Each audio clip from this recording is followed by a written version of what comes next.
Hello everyone, welcome to our sew along.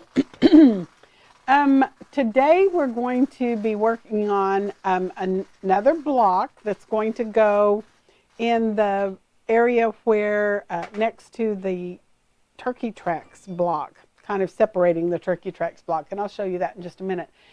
Before we get started, I did want to remind you of 3 or 4 classes coming up soon, and we've got limited seating, so make sure you call early. The picture right here on the left is the the Cascade, the Ruby Star Cascade, and that class is this Thursday.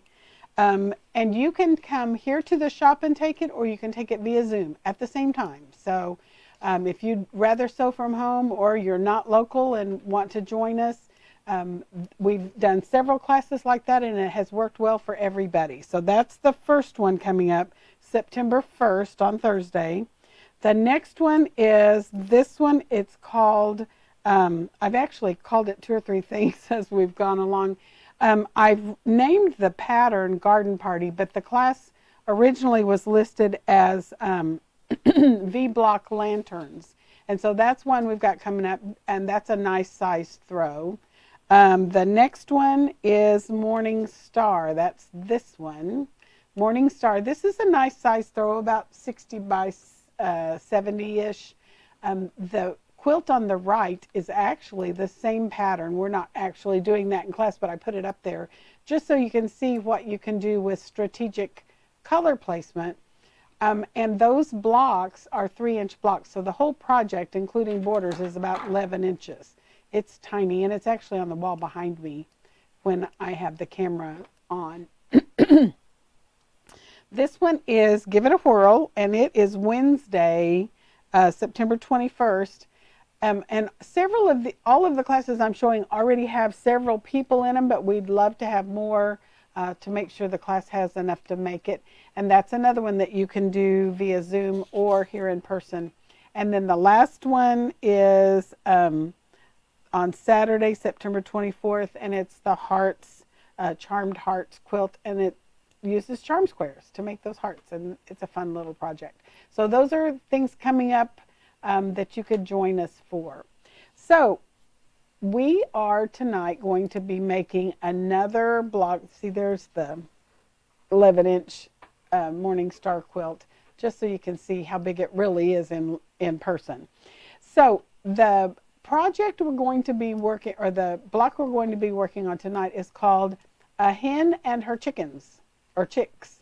So I'm assuming the hen is supposed to be the center block and the chicks are the side blocks. So there's no specific ruler needed for this block. You could actually use this as a alternating block for almost any block, and it makes a neat chain through your quilt.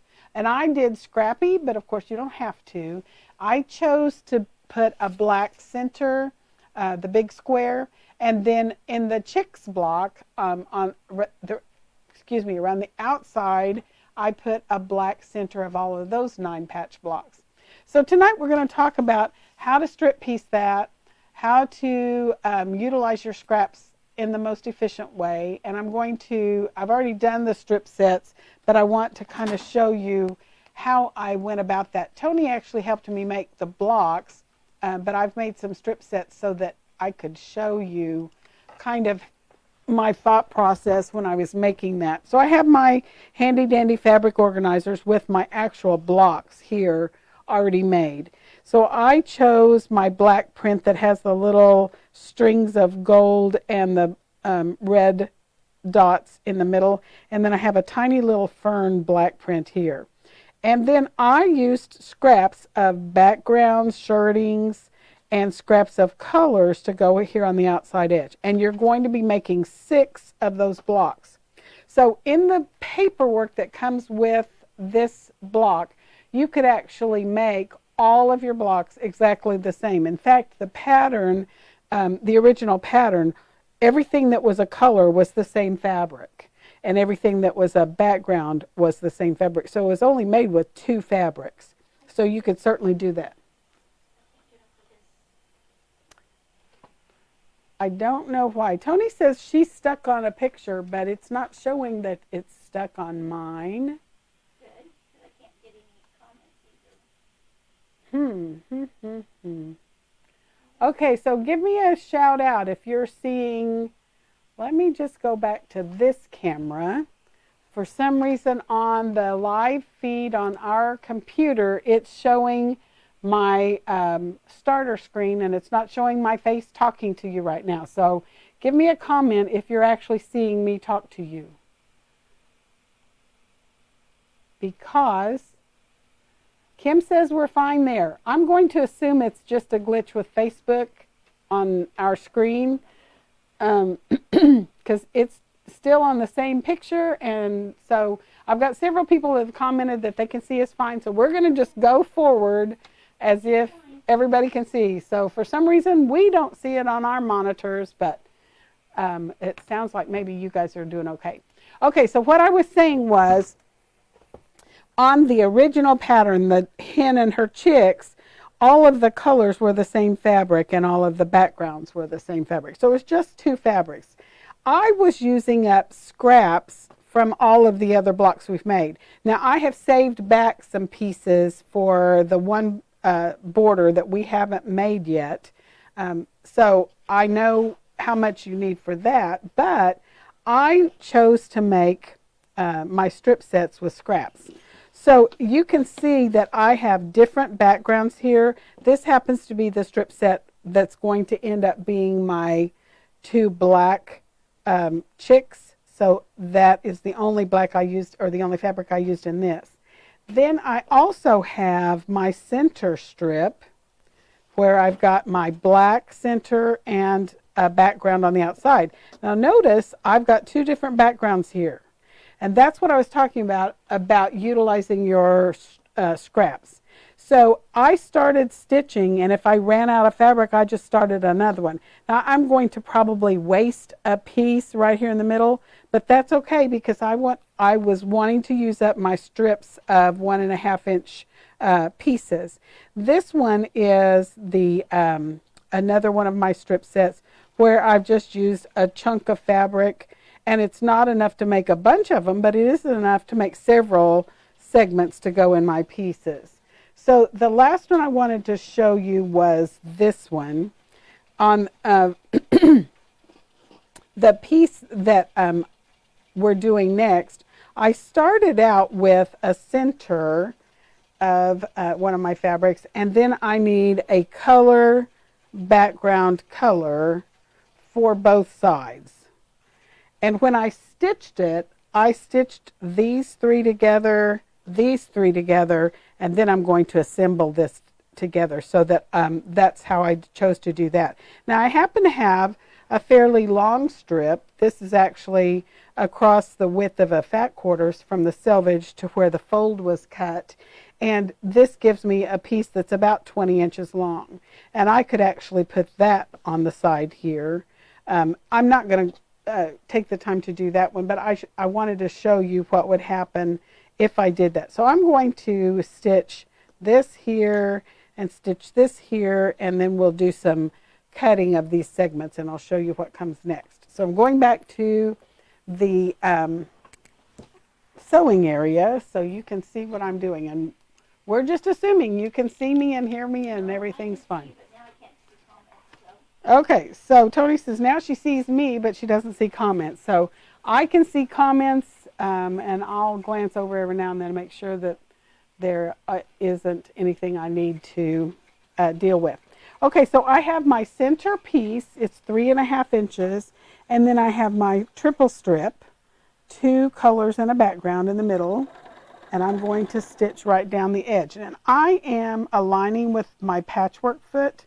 By the way, I was teaching a class yesterday at a guild in Missouri, and we were talking about a patchwork foot, or how to ensure that you're getting 1/4 inch. When you sit down at your sewing machine, you can't just assume that your foot is 1/4 inch to the edge. This happens to be a patchwork foot, but generally your basic sewing foot if you measured from the needle to the edge of the foot on a basic sewing foot, it's going to be almost 3/8 of an inch, which is really bigger than you're going to want. So you've got to figure out how to isolate that 1/4 inch measurement for your seam allowance. And the easiest way to do that is to use a patchwork foot. And a lot of the machine manufacturers make a patchwork foot that will give you a 1/4 inch seam allowance.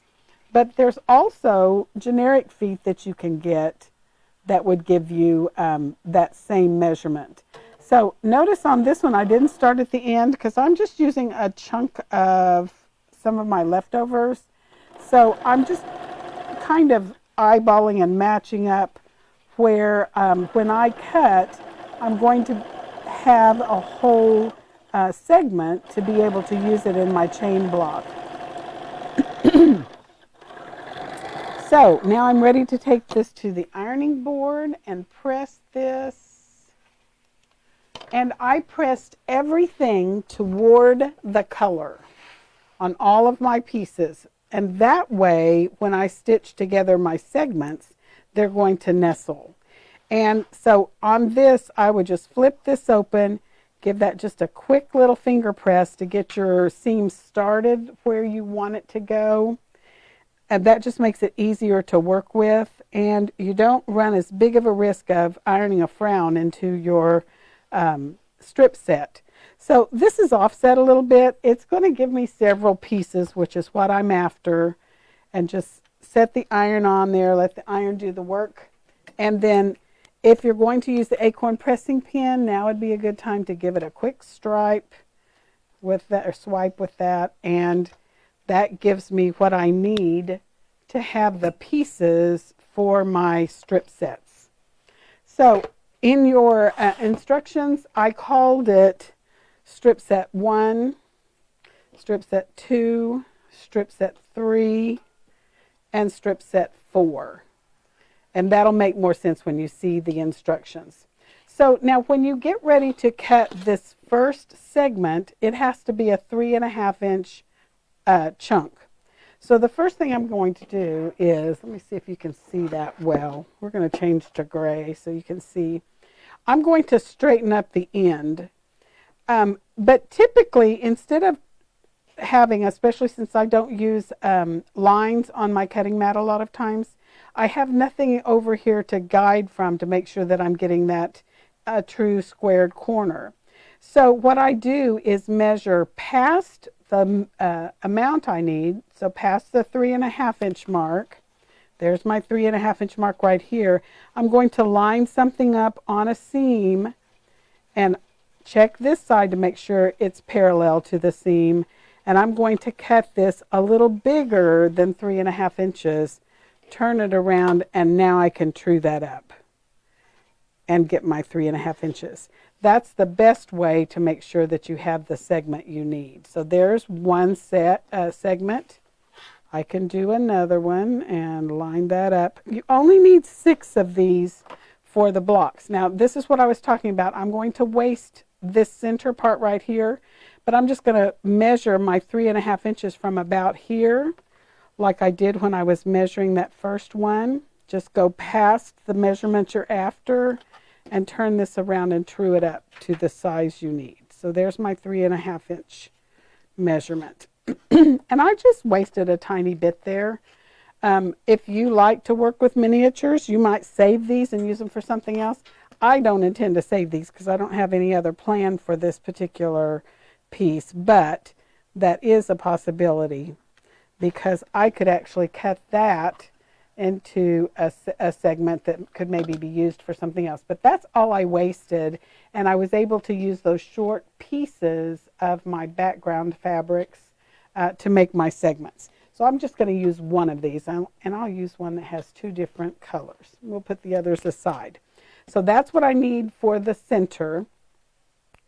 Now for segment 2, I need 2 pieces that are 3.5 inches. So I'm going to line this up, and I'm going to go past the 1.5 inch mark because that's how big my segments need to be. I'm going to cut 1, turn it around and true that up to 1.5. And notice I just have a long tail of the orange fabric. I don't worry about that. I'm just going to get rid of that. But I have my 1.5 inch segment. And again, I'm going to measure over 1.5 inches. If I was making a bunch of blocks, I just keep cutting however many I can get out of that strip set. So I would get 3 out of that strip set, and of course I would need more strip sets in order to have 2 to go in each block like this. So that's where I'm headed with that. All right. And so there's that segment that's going to get stitched on. And it just so happened that I ended up with the same fabric around here. Let me pull this down where you can see it. I ended up with the same fabric here. That's not a problem. You're really not going to notice that in the grand scheme of things, but I'm just going to lay this here, and we're going to go back to the sewing machine, and I'm going to stitch those side pieces on. And the nice thing is I can use that the way it's pressed to nest those seams together. So since everything's pressed toward a dark fabric, notice that this seam is going this way, this seam is going that way, and they nest really nicely. And I'm just going to line them up. You pull out just a little bit so you can see a little better. And I'm going to stitch that, and notice I didn't even pin it. If you feel the need to pin it, by all means, go ahead and pin it. I just tend to, if they nest easily and I'm not having to fight with them, I just feed them through without pinning. Because sometimes I feel like I distort more when I pin stuff than when I don't. Let me grab a fabric tag and part my needle. And now I'm ready to go put the other one on. I'm going to flip it around. And because I ended up with the same fabric here, I've got the orange and the brown, just because I did just one strip set. I'm going to flip this around and make sure that what I put here are different. For instance, I'm not going to stitch it that way. Wouldn't really hurt anything if I did, because in the scrappiness, you're really not going to notice that when you get several blocks together, but I'm just going to flip it around where they don't match. And once I get the first seam nailed down, then I can attend to this second seam and line that up. If you like to use seam-aligned glue to baste with, that's another good way to baste those pieces where they'll line up and nest together easily. But I tend not to have an issue with it, because I got a nice sharp point there, I've got a nice sharp point there, and once I press those, they're going to be really lined up the way I want them. So we're going to go back to the overhead camera. Now this time you get to choose whether you're going to press toward the center or away from the center. It doesn't particularly matter on this, but I tend to press toward whatever the darker fabric is. So if I pressed, let me say that again, toward the darker fabric that still is going to have something sewn next to it, I could press toward this darker center, but that means I've pressed away from this dark corner, and I've still got something that's going to be butted up next to that. And I think I'll find it easier to line up my pieces if I press toward the darker fabric that hasn't been stitched yet. Hope that made sense. It made sense in my head before it came out of my mouth. So at this point, that's when you would grab your acorn pressing pin, give it a quick little swipe. And if you take the time to do that, you're going to be much happier with your results of your piecing. So the next thing I'm going to do is I'm going to cut the other pieces. So this one, let's see, I think I can turn it this way and you can see the whole thing. I'm going to have to cut right about here, and I'm going to waste a little bit here on the edge, but I'm most interested that I end up with a 1.5 inch wedge all the way across. And I'm lining up with the seam, not the edge of the fabric. But I also glance at the other seams as I go across and make sure that I'm straight all the way across. And once I cut that first strip, then I'm going to flip it around and true it up to 1.5 inches. And that's what I'm going to need for that area. It wiggled on me, so I'm going to fix it. So this is what I wasted off of that wonky strip set, but it still works better to utilize your scraps. And I grabbed, I don't think it was on this strip set, I think it was another one where I had a piece of a block, a piece of a strip, and I just put them together as best as I could fit them. So I'm just, and now at this point, I don't have enough room here to cut another 1.5 inch strip, but I saved this just in case I needed it. I could take these stitches out here and these stitches out here, and I'd have a little chunk of fabric I could use if I needed to build another strip set. So I need 2 of these to go on my block, but actually that goes on the outside. Let me get this one cut first and it'll make more sense.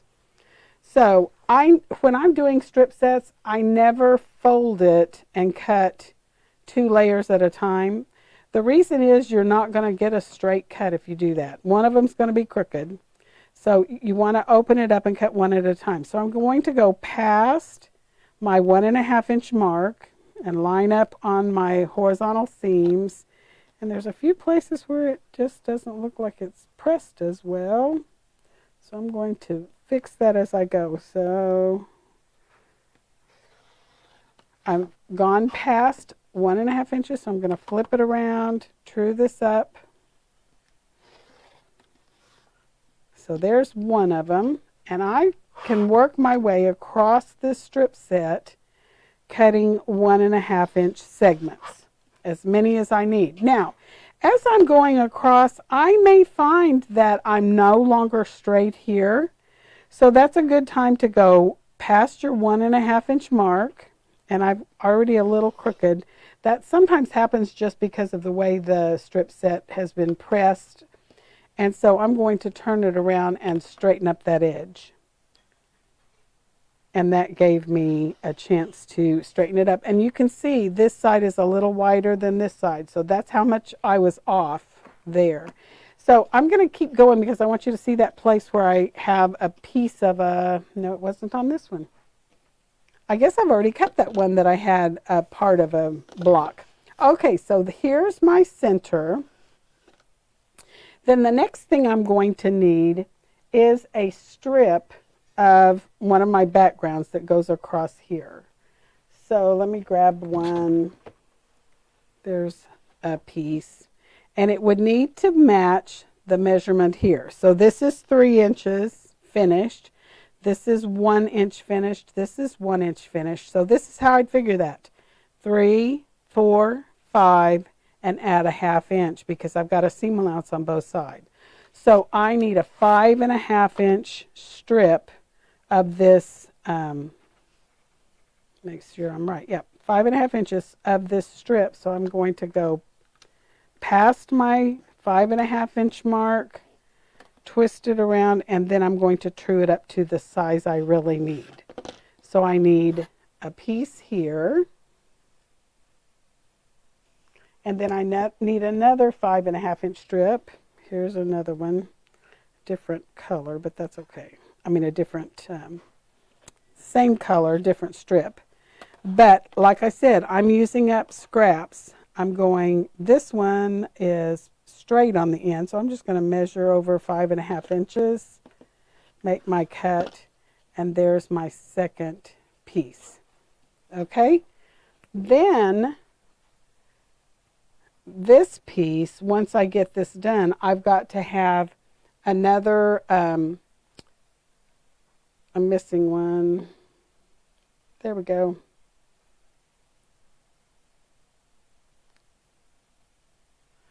I've got to have, let me look at this because I'm missing a piece. Oh, no, I know what I'm doing. Believe it or not, I need one more piece that I will just have to take one off of a piece. We'll do it here. I need one to go there. And then once I get those 3 sewn on, like that, and I would have to have another piece, and I want one that's not green, but I don't think I have one that's not green. And you would not really actually pull that apart like this when you're sewing this, because that's a good way to stretch everything out of shape. I've just wanted to lay this down here so you see the block emerge. Then once I get these stitched together, that they're going to be the right size to fit next to this, and then the last piece I need is here. And of course, excuse me, I would need another piece that goes all the way across. So that would be, I would probably do several strip sets so I could avoid having all the same greens in the block. That's how I did these, because I had several strip sets or pieces of strip sets to be able to make this block. But that's how you're going to construct the chain block, the Hen and Her Chicks. So, is there anyone that had questions? Tony, can you see questions yet? Hello, Pam. I see a lot of hello Pams, and a lot of people, it's fun to see where you're from, because I see some people that are from Florida, some people that are from Chicago, and one of my CI buddies from Chicago, so that's kind of fun to see them on here as well. So this did not use a Studio 180 design tools, and most of you know that almost everything I do does. But this goes, let me show you where this goes in the quilt. So remember a couple of weeks ago when we did the Turkey Tracks block? Grab the wrong handles, hang on. There is the Turkey Tracks block with the Hen and Her Chicks block. Let me make it bigger so you can see the row a little better. The Hen and Her Chicks block goes in between the Turkey Tracks block. And before you get to that border, you've got, and remember that border is only on the top and bottom because it's making the quilt into a rectangle rather than a square. Because up until this point, everything we've added makes the quilt a square. So the Hen and Her Chicks block goes in between those Turkey Tracks block. Now behind me on the wall, I've added one of the borders of the Turkey Tracks border. My Turkey Tracks blocks right now are still over here on the side. They're just pinned up there because once I add them, it's going to be too big to be able to see on my design wall. And eventually I probably won't add those till I get all of the borders made. There is one more pieced border that we're going to be doing next week, and then that will basically finish all of the borders for the Duck Duck Goose project. And the handouts for today, I think you get page 11, 13, 14, 15, and 16. There's 3 or 4 pages that deal with the Hen and Her Chicks block, what strip sets you need in order to be able to construct that block, and how to put it together. There's also a page, one of those pages tells you how big the border strip that goes between the Turkey Tracks border and the Turkey Tracks block. And I'm calling the Turkey Tracks border the spike border before the brown border. So I have 8 Turkey Tracks blocks and 6 Hen and Her Chicks blocks. It's a little bit of a tongue twister with all of those bird blocks. So that is what comes next in the quilt. By the end, I will have a page that gives you border dimensions of everything. But do keep in mind, when you make your border, let's see, I had one pressed here. I was going to show you. This is the Turkey Tracks border. When you make a pieced border, those plain borders are coping strips in order to make all of your pieced borders fit the way they need to. Because you want to make sure that you do your best job of piecing, but if there is any discrepancy in how big your pieces are, those plain borders help accommodate that. So that's the purpose of those. So any other questions or things I need to deal with before next week? All right, I will be sending you, those of you who get emails, I'll send you the link to the file that has the patterns. And other than that, you'll be able to find them in the comments. Don't forget to tell your friends. You can go on our YouTube channel and you can watch there the project as we're doing this. And then in a couple of weeks, I'll be telling you what's next for our sew-alongs. So until next week, happy sewing. Be sure and call us if you can take one of the classes that I showed at the beginning. Remember, they are available via Zoom, and a lot of people are finding they like to take Zoom classes and they learn just as much. They do miss out on the camaraderie that you get in an in-person class, but they're still learning a lot. So happy sewing. We'll see you next week live at 5 on Tuesday.